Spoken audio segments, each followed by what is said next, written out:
So this was actually a really unexpected thing, but kind of out of nowhere.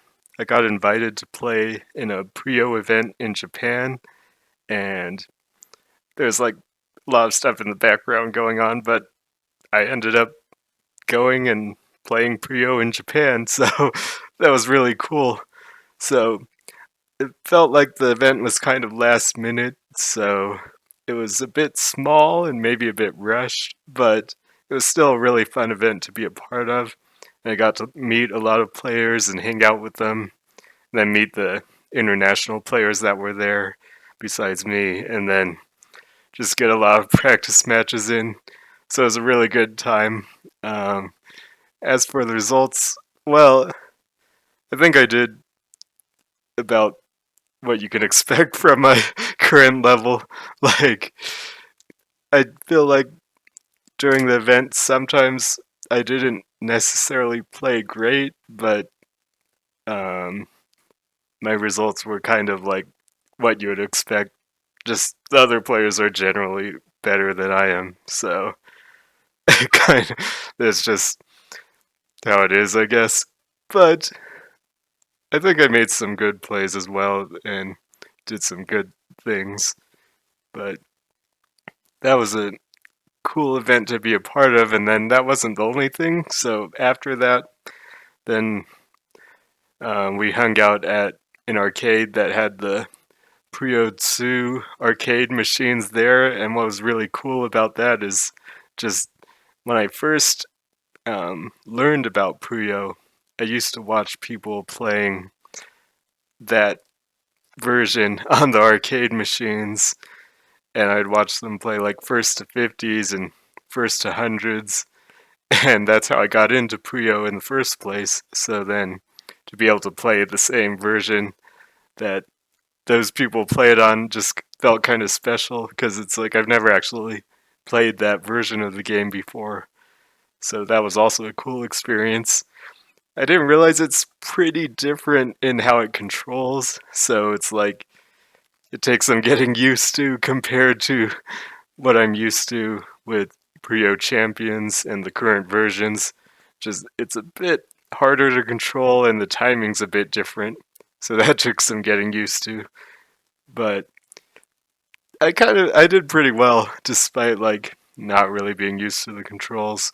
So that was cool as well. And then the day after that, there was the Sega Global Finals, and I wasn't playing in that, but I got to spectate, and that was held in the Sega head offices or the global offices. So I got to go to the like Sega global offices, and they had an event hall in there, and then watch the event live. So I watch it online sometimes, but it's kind of a different experience when you're there live just because there's more to look at. There's kind of more to do. You can be in the audience and you can like uh, hit the things yourself that make noise to support the players. And then there were also two international players there playing. So I wasn't a player in that one, but there's Yoshi and Villain R who were there. So um, some of the other international players, so Hiku and Akliv, were also there as spectators. So then we went around and supported the international players every match that they were playing. And so that made it kind of exciting because, you know, you have people to root for. But even I have Japanese players that I'd root for too, but it feels kind of special when it's like, oh, there are also international players, so then you have more of a reason to want to root for them. But the the international players uh, ended up losing all their matches, but they had a couple of close matches, so I think they showed some potential. But I also think it's pretty clear that at this point in time, the Japanese players are just generally stronger. But like maybe in the future we can catch up. I mean, we'll have to see what happens. But we got to. So I watched the whole event and participated in some of the stuff after. Like they had a big rock paper scissors tournament, and I won a couple rounds but didn't win a prize. And then we did like player interviews. I got to meet some of the players and talk with them.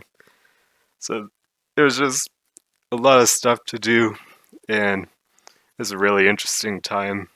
And so I guess one of the things that I found out, and I guess it's pretty clear if they're trying to offer to invite international players to come, is that there's really like an international push with Puyo right now. So I guess what I would say is if you're outside of Japan and you're now might be a good time to get into competitive Puyo.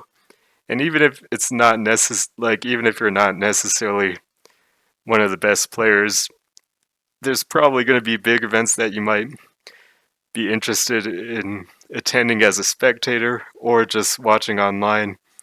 And I think there's going to be there's going to be an interesting storyline if they really do focus on international players, because the Japanese players have historically been the best players in Puyo by quite a large margin.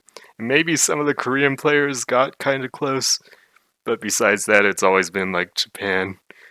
But now we might see more international players coming up, and there's going to be that storyline of like, can the international players catch up and beat the Japanese players? So even if you don't know who to support, well, that'll give you something to be interested in. It's like that'll give you something to follow. So even if you don't necessarily know the players, you can say, "Oh, it's a match between like international players versus Japanese players, and uh, who's gonna win, the like long-time dominant Japanese players or the up-and-coming international players?" So there's a storyline to follow. So I think that'll make a lot of the upcoming events more interesting, hopefully. Like, I don't know how many events there will be or what the details are on all of them, but it just seems like there really is a push to get more events that include international players. Like, even I played in the top class international league, and that was pretty big, where like a lot of the best international players played against each other, so players from all different countries. And for me, that one didn't go very well.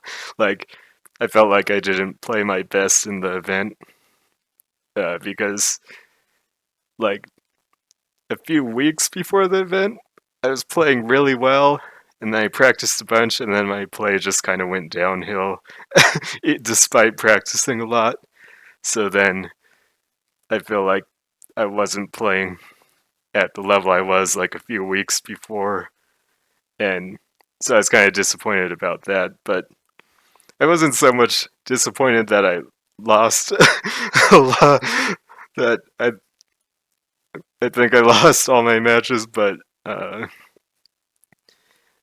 like I wanted to show play that I felt like was good play, and I didn't really feel like I did it, or I didn't feel like I played my best. But uh, anyway, there might be more chances in the future. So, kind of like I said, I think it's a good time to get into competitive Puyo if it's something you're interested in, and um, hopefully there might be some big things coming up. So.